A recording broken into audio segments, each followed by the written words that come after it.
Hi friends, అందరికీ very very good morning. మేము వచ్చేసి ఇప్పుడు నర్సీపట్నం గవర్నమెంట్ హాస్పిటల్ అయితే ఉన్నాము. నర్సీపట్నం ఏరియా హాస్పిటల్ అని కూడా అంటారు.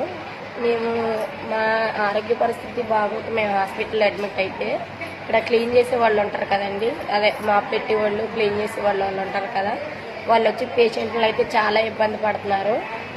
ఏంటంటే మంచానికి వచ్చి 100 రూపాయలు ఇమ్మంటున్నారు. ఇవ్వకపోతే బాగోదు, నచ్చితే ఉండండి లేకపోతే వెళ్ళిపోండి అని చెప్తున్నారు.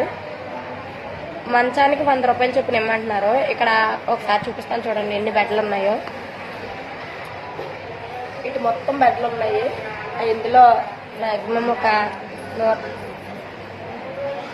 మేమున్న దగ్గర 9 ఉన్నాయి. అటు సైడ్ 10 ఉంటాయి, అటు సైడ్ 10 ఉంటాయి. మొత్తం మీద 29 బెడ్లో 30 బెడ్లో ఉన్నాయి.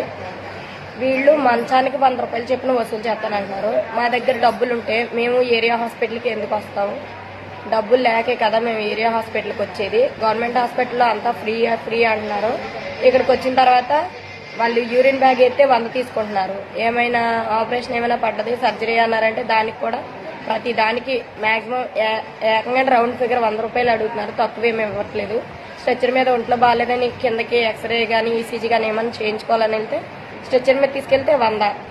ప్రతి దానికి కూడా 100కి తక్కువైతే తీసుకోవట్లేదు, కావాలని వాదిస్తున్నారనమాట వీళ్ళు.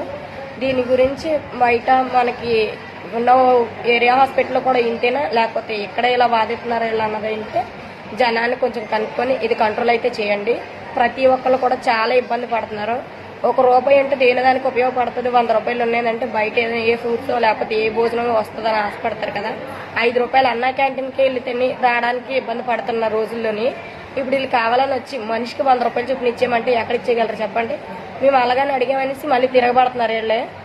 ఈ రూమ్ మొత్తానికి కూడా చాలా మంది అడగడానికి అయితే సిద్ధంగా ఉన్నారు. నిన్న కొంతమందిని అలాగే డిమాండ్ చేశారంట. ప్రతి ఒక్కరు కూడా ఇలాంటి డిమాండ్ చేయడం అయితే కరెక్ట్ కాదు. వాళ్ళకి శాలరీలు ఆపేయండి. అలాగైతే మేము మనిషికి 100 రూపాయలు చొప్పున ఇస్తాము. లేదా వాళ్ళకి శాలరీలు ఇస్తే మా దగ్గర నుంచి డబ్బులు తీసుకోవద్దని చెప్పండి. నేను మీ నుంచి కోరుకునేది ఇది ఒకటే. ఈ వీడియో కనుక మీకు మంచి అని అనిపిస్తే కనుక దీని అయితే వైరల్ చేయండి, గవర్నమెంట్ వరకు తీసుకెళ్ళండి. Thank you friends. చూడండి మేము హ్యాండ్స్కి ఇలాగా ఇంజక్షన్లు వేయించుకొని ఈ మంచం బెడ్ మీద మేము ఉంటే మమ్మల్ని ఇబ్బంది పెట్టడానికి వాళ్ళు తయారవుతున్నారు.